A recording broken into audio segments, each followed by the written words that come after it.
Hello, everyone. This is Tom Fox, and I'd like to welcome you to the Daily Compliance News. The Daily Compliance News is an offering of the Compliance Podcast Network. January 9, 2019, the Some Other Dude Did It edition.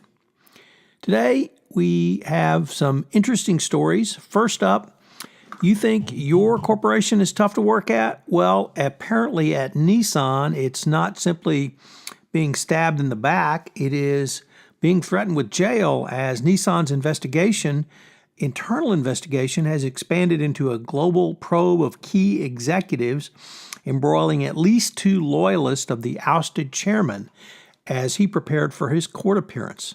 So now it's not simply regime change in countries, but also in corporations as well.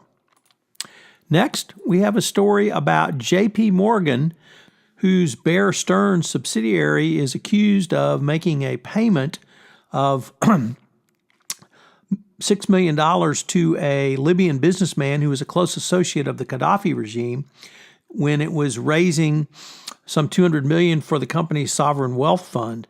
J.P. Morgan Chase has said this was not a bribery payment, even though this was to a well-known fixer. It's going to be certainly interesting to see how that shakes out, as many other U.S. and other international companies have came to grief in Libya under the prior regime.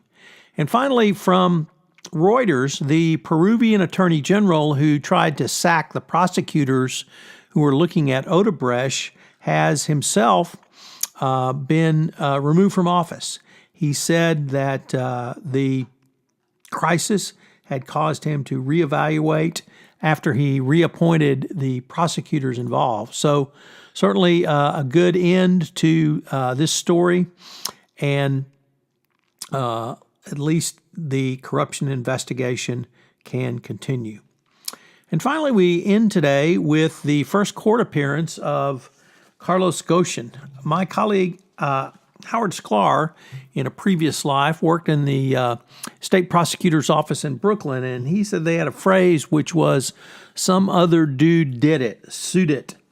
And that is the defense of Mr. Ghosn, as he articulated in the Japanese court. He said he had been wrongfully accused and unfairly detained based upon meritless and unsubstantiated allegations, and that he should be released while protesting his innocence. The Tokyo court did not immediately rule, but read the statement referring the suspicions raised against Mr. Ghosn that he was a flight risk. Gee, imagine that. So it looks like Mr. Ghosn will spend some more time in jail.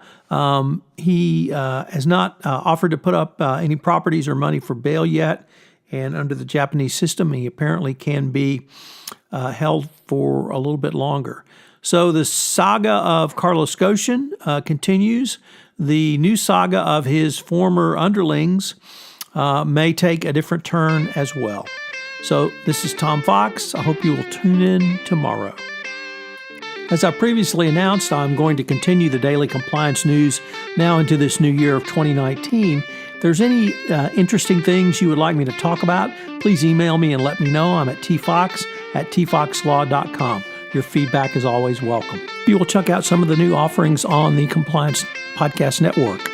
Jay Rosen and myself have started a new podcast series, Popcorn and Compliance, a look at compliance through the lens of the movies, that premiered Saturday, December 8th, and will post bi-monthly on Saturday for your entertainment and enjoyment listening pleasure. Finally, Mary Shirley and Lisa Fine have premiered their new podcast, Great Women on Compliance. I hope you will check that out. It's a great podcast series. We have several other offerings that we are in production and will go live after the first of the year on the Compliance Podcast Network.